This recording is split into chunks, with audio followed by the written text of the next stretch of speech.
श्री स्वामी समर्थ. उद्या गुरुवारी गुढीपाडवा आहे. गुढीपाडवा म्हणजे चैत्र महिन्याचा पहिलाच दिवस. मराठी नवीन वर्षातील पहिला दिवस आणि पहिला सण म्हणजे गुढीपाडवा. 3.5 मुहूर्तांपैकी एक मुहूर्त म्हणजे गुढीपाडवा. जे आपल्या हिंदू धर्मामध्ये 3.5 मुहूर्त आहेत. मग त्यापैकी एक आहे तो म्हणजे अक्षय तृतीया, एक आहे दसरा आणि एक अर्धा मुहूर्त म्हणजे बलिप्रतिपदा आणि एक संपूर्ण मुहूर्त म्हणजे गुढीपाडवा. तर असे हे 3.5 मुहूर्त आहेत आणि या 3.5 मुहूर्तांना विशेष महत्त्व असते. त्यामुळे गुढीपाडव्याला सुद्धा खास महत्त्व आहे. गुढीपाडव्याच्या दिवशी आपण गुढी उभी करत असतो. ऐश्वर्याचे, समृद्धीचे, चैतन्याचे आणि विजयाचे प्रतीक म्हणून ही गुढी उभारली जाते. त्याचप्रमाणे या दिवशी सोने खरेदी, चांदी खरेदी, वाहन खरेदी, घर खरेदी, छोट्या मोठ्या वस्तूंची खरेदी केली जाते. मोठे आर्थिक व्यवहार करण्यासाठी सुद्धा गुढीपाडव्याचा दिवस हा अत्यंत शुभ असतो. या दिवशी कोणतेही कार्य करण्यासाठी शुभमुहूर्त पाहण्याची गरज नसते, कारण गुढीपाडवा हा 3.5 मुहूर्तांपैकी एक मुहूर्त असल्यामुळे या दिवशी कोणताही खास मुहूर्त बघण्याची गरज नसते. गुढी आपल्याला सांगते की नवीन वर्ष सुरू झाले आहे. नवीन विचार करा, नवीन संकल्प करा, आकाशाला गवसणी घाला. मी जशी उंच आहे तशी उंच भरारी घ्या, प्रगती करा. जीवनामध्ये कधीही सुख किंवा दुःख हे एकटे येत नाही. सुखाच्या मागे दुःख असते आणि दुःखामागून सुख येते. त्यामुळे न डगमगता हसत मुखाने संकटांचा सामना करा. आपल्या आयुष्यामध्ये जे काही चढ-उतार येत असतात तर ते आपल्याला हसत मुखाने पार करायचे आहेत, असा संदेश गुढी आपल्याला देत असते. चैत्र महिन्यापासूनच वसंत ऋतूच्या आगमनाला सुद्धा सुरुवात होते. वातावरणामध्ये बदल होतात. वातावरणातील थंडी कमी होऊन उष्णता वाढलेली असते. जुने पाने गळून झाडांना नवी पालवी फुटत असते. गुढीपाडव्याच्या दिवशी जरी आपण सोने खरेदी केली नाही किंवा घर खरेदी, वाहन खरेदी या गोष्टी जरी आपल्याला करता आल्या नाहीत, अगदी आपल्याला या दिवशी काहीच करणे शक्य नसेल, तरी सुद्धा आपल्याला गाईला एक वस्तू खायला द्यायची आहे. आपल्या घरी जर गाय असेल म्हणजे गोमाता असेल, तर तिला आपण ही वस्तू खायला देऊ शकतो किंवा गोशाळेमध्ये जाऊन किंवा आपल्या आजूबाजूला जर गाय असेल तर त्या गाईला सुद्धा आपण ही वस्तू जर खायला दिली तर आपले जे दुर्भाग्य आहे तर ते सौभाग्यामध्ये बदलते. आर्थिक समस्या कमी होत असतात. गोमाता म्हणजे 33 कोटी देवतांचं प्रतीक आहे.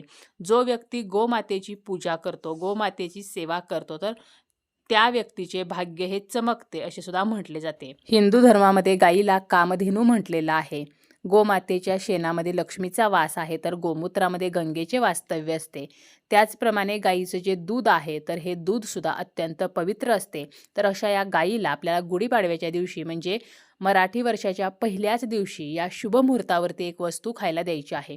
या व्हिडिओमध्ये आपण 3 ते 4 अशा वस्तू पाहणार आहोत. यापैकी कोणतीही एक वस्तू आपण गाईला देऊ शकतो. आपल्याला सर्वप्रथम गाईच्या पायावरती पाणी ओतायचं आहे, पायाला हळदी कुंकू लावायचं आहे, कपाळावरती हळदी कुंकू लावायचं आहे. त्यानंतर ही वस्तू जी आहे तर ती खायला द्यायची आहे. आता दिवसभरामध्ये जेव्हा आपल्याला वेळ मिळेल तर तेव्हा आपल्याला ही वस्तू खायला द्यायची आहे. जेव्हा आपण गाईला ही वस्तू खायला देणार आहोत तर त्या अगोदर थोडा वेळ आपल्याला आपल्या देवघरासमोर बसायचं आहे.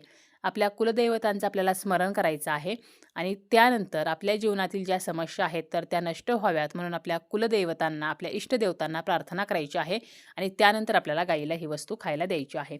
कोणती वस्तू आपण खायला देऊ शकतो? तर गुढीपाडव्याच्या दिवशी आपण पुरणपोळीचा स्वयंपाक करतो किंवा श्रीखंडपुरीचा स्वयंपाक करत असतो. तर आपल्याला गाईसाठी सुद्धा पोळी बनवायची आहे. जेव्हा आपण स्वयंपाक करतो त्यावेळेला पहिली जी पोळी आहे तर ती गाईसाठी बनवायची आहे. तिला तूप लावायचं आहे आणि यावरती एक गुळाचा खडा ठेवून आपल्याला गाईला खायला द्यायचा आहे. स्वयंपाक जरी आपण सकाळी केला तरी दिवसभरामध्ये जेव्हा वेळ मिळेल, अगदी सायंकाळी जरी आपण ती पोळी गाईला खायला दिली तरीसुद्धा चालेल.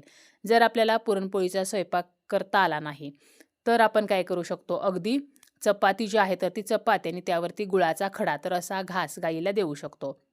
त्याचप्रमाणे आपण जर श्रीखंडपुरीचा बेत केलेला असेल तर आपल्याला काय करायचं आहे, एक पुरी घ्यायची आहे आणि त्यावरती आपल्याला गुळाचा खडा ठेवायचा आहे. थोडीशी भिजवलेली हरभरा डाळ ठेवायची आहे आणि हा घास गाईला द्यायचा आहे.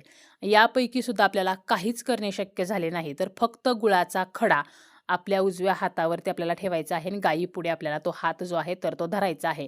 असं म्हटलं जातं की आपल्या हातावरून जर गायीची जीभ फिरली म्हणजे जेव्हा ती गुळाचा खडा खाणार त्यावेळेला आपला हात ती चाटत असते, तर आपल्या हातावरच्या ज्या रेषा आहेत तर त्या सक्रिय होतात आणि आपल्याला त्याचे शुभफळ प्राप्त होत असते.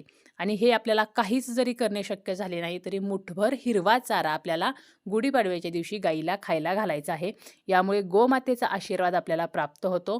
त्याचप्रमाणे ही वस्तू खायला दिल्यानंतर गाईच्या शरीरावरती जो उंचवटा आहे तर त्यावरून आपल्याला जास्तीत जास्त हात फिरवायचा आहे. यामुळे सुद्धा आपल्या मनोकामना पूर्ण होत असतात आणि आपली जी इच्छा आहे तर ती जर शक्य झालं तर गाईच्या कानामध्ये सांगायचं आहे. आपल्या घरची जर गाय असेल तर आपण गाईला गोंजरू शकतो, तिच्या कानामध्ये इच्छा बोलू शकतो. परंतु आपल्या शेजारी गाय असेल तर ती आपल्याला जवळ येऊन देणार नाही. त्यामुळे आपल्याला हे सर्व करत असताना काळजीपूर्वक करायचं आहे.